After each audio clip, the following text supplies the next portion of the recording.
അമ്മയുടെ സഹോദരനും അയാളുടെ ഭാര്യയും ചേർന്ന 5 വയസ്സുകാരിയായ പെൺകുഞ്ഞിനെ തട്ടിക്കൊണ്ടുപോയി വിറ്റു.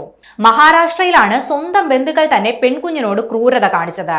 ഒടുവിൽ മുംബൈ പോലീസിന്റെ അടിയന്തര ഇടപെടലിനെ തുടർന്ന് കുഞ്ഞിനെ കണ്ടെത്തി അമ്മയ്ക്ക് കൈമാറി. 90,000 രൂപയ്ക്കാണ് കുട്ടിയെ സ്വന്തം അമ്മാവൻ ഒരു സംഘത്തിന് വിൽപ്പന നടത്തിയത്. തുടർന്ന് ഈ സംഘം 1,80,000 രൂപയ്ക്ക് കുട്ടിയെ മറിച്ചു വിൽക്കുകയും ചെയ്തു. ഇവരുടെ പക്കൽ നിന്നാണ് സമയോചിതമായ ഇടപെടലിലൂടെ പോലീസ് കുട്ടിയെ രക്ഷപ്പെടുത്തിയത്. സാന്താക്രൂസ് ഈസ്റ്റിലെ വാഗോളയിൽ നിന്നും അർദ്ധരാത്രിയോടെയാണ് കുട്ടിയെ അമ്മാവൻ കടത്തിക്കൊണ്ടുപോയത്.